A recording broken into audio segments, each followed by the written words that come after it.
जरा सोचो अगर एक शाओलिन मॉन्क एक आम स्कूल में पढ़ने लगे, क्या हालत होगी बाकी बच्चों की। कुछ ऐसा ही होता है हमारी आज की कहानी में। कहानी की शुरुआत होती है ली नाम के एक लड़के से जो एक शाओलिन गुरुकुल में कुंफू सीखता था। वो जन्म से ही यहाँ पर ट्रेनिंग ले रहा था। एक दिन ली गुरुकुल के मंदिर में गया और माफी मांगी क्योंकि अब जो वो करने वाला है वो शायद सही नहीं होगा। उसी वक्त एक योद्धा ने साइड से उस पर हमला कर दिया। अचानक हमले से ली चौंक गया, लेकिन उसने जैसे तैसे वार का सामना किया। योद्धा ने उसे दीवार पर फेंक दिया, लेकिन ली कूदकर वापस आ गया। उसने हवा में ही योद्धा के सीने पर वार किए और कुछ ही पलों में उसे हरा दिया। इसके बाद बारी आई एक तलवारबाज योद्धा की। ली ने उसे भी अपनी काबिलियत से धूल चटा दी। इसके बाद वो तीसरे योद्धा की ओर बढ़ा। हालांकि वो योद्धा ध्यान में बैठा था, लेकिन फिर भी ली के आने की आहट सुनकर उसने अपनी माला शीशे में दे मारी, जिससे ली की आंखें चुंधिया गई। अगले ही पल में उसने ली को उठाकर जमीन पर पटक दिया।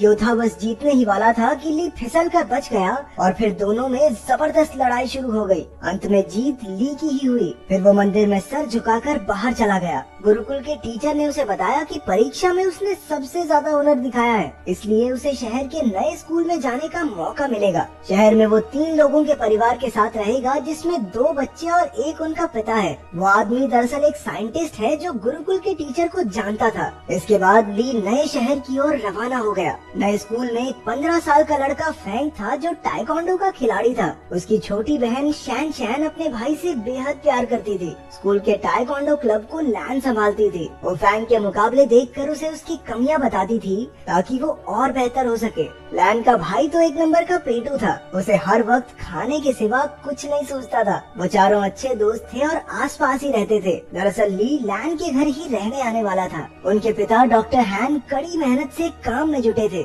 उसकी पत्नी कई साल पहले गुजर गई थी, तो अब वो काम में मस्त रहता था। वो एक खास डिवाइस तैयार कर रहा था जिस पर शहर के गुंडों की नजर थी। डॉक्टर हैन ने बच्चों को कॉल किया, पर लैन खुश नहीं थी क्योंकि उसके पिता कभी घर ही नहीं आते थे। डॉक्टर हैन ने जल्द ही आने का वादा किया और उन्हें एक तोहफा खोलने को कहा जो उसने घर पर भिजवाया था। असल में उस डब्बे में वही डिवाइस था जो वो गुंडे चुराना चाहते थे। तभी ली ने दरवाजा खटखटाया और लैन उसे अंदर ले आई। वो उसे उसका कमरा दिखाने ले गई और उधर उसके पिता को गुंडों ने बंदी बना लिया। उस गैंग के लीडर लैरी ने डॉक्टर हैन को धमकाकर उससे वो डिवाइस मांगा। डॉक्टर हैन ने कहा कि ऐसा तो कोई डिवाइस है ही नहीं। उसने बताया कि वो तो एआई टेक्नोलॉजी पर काम कर रहा है, जिससे कि उसके बच्चे अपनी माँ की आवाज वाले रोबोट से बात कर सकें। लेकिन लैरी को उस पर विश्वास नहीं हुआ। उसने सीसीटीवी फुटेज से पता लगाया कि वो डिवाइस तो डॉक्टर हैन के घर जा चुका है। फिर लैरी के 2 चेलों ने आगे बढ़कर डिवाइस चुरा कर लाने का जिम्मा ले लिया। स्लॉपी और फिस्ट काफी खुश थे क्योंकि गुंडे बनने के बाद ये उनका पहला मिशन था। उन दोनों ने अजीबोगरीब कपड़ों से भेष बदला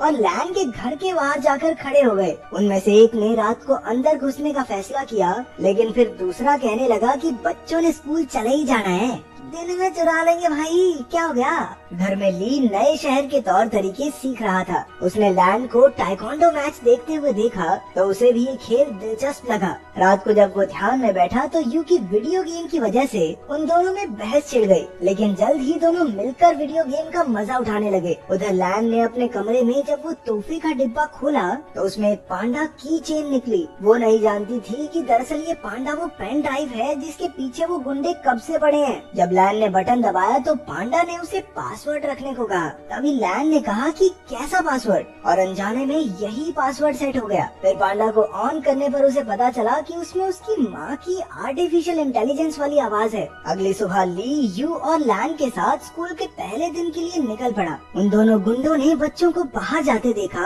और अपने प्लान को अंजाम देने का फैसला किया, लेकिन तभी उनमें से एक की नजर उस पैंडा की चेन पर पड़ी जो लैन ने अपने बैग से टांग रखा था। अब उन्होंने लैन से वो डिवाइस छीनने का प्लान बनाया। रास्ते में लैन ने ली को फैंग से मिलवाया। उसी वक्त एक गुंडे ने चुपके से की चेन चुरा ली और वहाँ से भाग गया। तभी ली ने उसे देख लिया और अपनी फुर्ती दिखाते हुए उसने गुंडे को झट से पकड़ लिया। तभी फैंग भी उसका साथ देने आ गया और दोनों ने मिलकर उस गुंडे की खूब धुलाई की, लेकिन वो गुंडा अब भी नहीं माना और एक बार फिर से पैंडा चुरा कर भाग निकला। अब की बार उन सभी दोस्तों ने मिलकर उसे कचरे के डब्बे में फिट करके सड़क से लुढ़का दिया। फिर स्कूल में ली की क्लास के बच्चे एक शाओलिन योद्धा को देखकर हैरान रह गए। वो उससे पूछने लगे कि क्या कभी वो शादी कर सकता है। वो उससे उल्टे पुल्टे सवाल पूछने लगे। तुम कभी शादी कर सकते हो क्या? भाई कुंफू करके दिखा दे भाई। हाँ, एक बार दिखा दो। हाँ एक बार भाई, एक बार कुंफू करके दिखा दे भाई, मजा आ जाएगा। आखिरकार टीचर ने उन्हें शांत करके कहा कि ये सब खेलने के पीरियड में करना। खेलने के पीरियड में उनके कोच ने बताया कि अगले महीने उनकी चुस्ती फुर्ती की जांच होगी और जो कोई इसमें पास नहीं होगा वो अगली क्लास में नहीं जा सकता। ये सुनते ही यू की हालत पतली हो गई क्योंकि वो बहुत मोटा था। भगवान जानता है भाई साहब कितनी मुश्किल से चलते थे। फिर कोच ने सबसे 100 मीटर की दौड़ लगवाई। ली ने तो समय से पहले ही 2 चक्कर पूरे कर लिए, जबकि बाकी बच्चे अभी पहले चक्कर में ही थे। इसके बाद उन्हें पुशअप्स करने के लिए कहा गया, जिसमें अपना ली पहले से ही माहिर था। उसने 100 से भी ज्यादा पुशअप्स किए और बाकी बच्चों से तो 2 भी नहीं हुए। बाद में तो उसने एक हाथ से पुशअप्स करने शुरू कर दिए। उसकी काबिलियत देखकर सभी बच्चे कूदने लगे। फिर बारी आई ऊंची छलांग लगाने की। ये तो ली के बाएं हाथ का खेल था। बेचारा यू तो मुंह के बल नीचे गिर पड़ा। वहाँ डॉक्टर हान की लैब में लैरी ने उन्हें कुर्सी से बांध रखा था और उसे गोल्फ बॉल से पीट पीट कर परेशान कर रहा था। रात को वो दोनों गुंडे मौका देखकर लैन के घर में घुस आए। तभी ली की नजर उन पर पड़ गई और वो एक खिलौने के पीछे छिपकर उन्हें डराने लगा, लेकिन उन्होंने जल्द ही उसे देख लिया और मौका देखकर उस पर हमला कर दिया। जब लैन वहाँ पहुँची तो गुंडों ने पैंडा चुरा लिया और फरार हो गए। ली ने लैन और यू को सारी कहानी बताई, लेकिन उन दोनों को लगा कि वो मजाक कर रहा है। इसके बाद हम देखते हैं कि वो दोनों गुंडे अपने मुंह में गोल्फ बॉल्स भरकर लेटे हुए थे। असल में उन्होंने गलती से पैंडा की चेन की जगह वैसा ही दिखने वाला एक परफ्यूम चुरा लिया था। लैरी को एक खास डिवाइस 3 दिन के अंदर किसी कंपनी को बेचना है और इसीलिए अब उसे बेचैनी होने लगी। उसने बड़े गुस्से में उन दोनों गुंडों की गोल्फ बॉल से निशाना लगाया और उन्हें धमकाकर जल्द से जल्द वो खास डिवाइस लाने का ऑर्डर दे दिया। अगले दिन स्कूल में सारे बच्चे फैंग का टाइकोंडो मुकाबला देख रहे थे। वहीं यू और शैन शैन पीछे बैठी 2 बदसूरत लड़कियों के बारे में बातें करने लगी। ये लड़कियां कोई और नहीं बल्कि वो दोनों गुंडे ही थे जो भेष बदल कर वहाँ आए थे। उन्हें लैन के बैग पर वो पैंडा दिखाई दिया और दोनों उसे चुराने के लिए सही मौके का इंतजार करने लगे। उसी वक्त ली ने फैंग को एक मुकाबले की चुनौती दी। इस मजेदार मुकाबले को देखने के लिए सभी बच्चे भागकर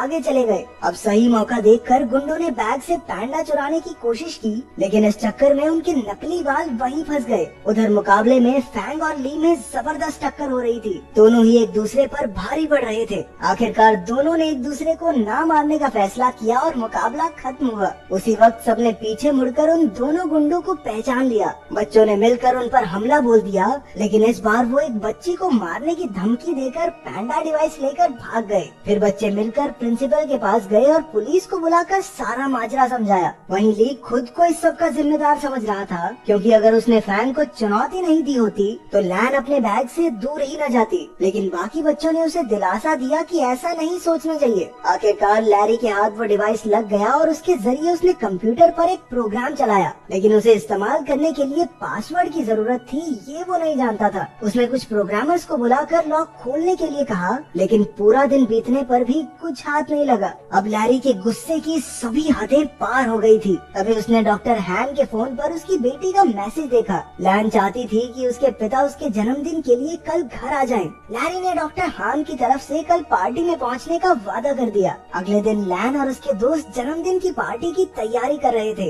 बाकी सब लैन को घर में अकेला छोड़कर उसके लिए तोहफे लेने गए। तभी लैन को उसके पिता का मैसेज मिला कि वो घर के बाहर आ गया है, लेकिन जैसे ही वो बाहर निकली उसे किसी ने अगवा कर लिया और गाड़ी में डालकर ले गया। उसी वक्त ली और उसके दोस्तों ने लैन को वैन में देखा और अपनी साइकिल्स लेकर उसका पीछा करने लगे। अंत में सब डॉक्टर हान की लैब में पहुँचे और लैन को ढूंढने लगे। वहीं लैरी और उसके बिजनेस पार्टनर में बहस छिड़ी हुई थी, क्योंकि लैरी उस खास डिवाइस को कल बेचने वाला था, लेकिन अब तक उसे उसका पासवर्ड तो पता नहीं। अब लैरी गुस्से में लैन के गले पर चाकू रखकर उससे पासवर्ड पूछने लगा। लैन ने जवाब दिया, कैसा पासवर्ड? और उसी वक्त वो प्रोग्राम चालू हो गया। बाहर शुरुआत वाले दोनों गुंडे अड्डे की रखवाली कर रहे थे। ली और फैंग ने उन पर हमला करके उन्हें कुछ ही पलों में चित कर दिया, लेकिन इसके बाद उनका सामना हुआ लैरी के आदमी ब्रैडली से। वो भी एक खतरनाक फाइटर था, इसलिए ली और फैंग मिलकर भी उसे हरा नहीं पा रहे थे। अंदर लैब में लैरी की डील पक्की होने ही वाली थी कि उसी वक्त यू ने आकर चुपके से अपनी बहन और पिता को रिहा कर दिया।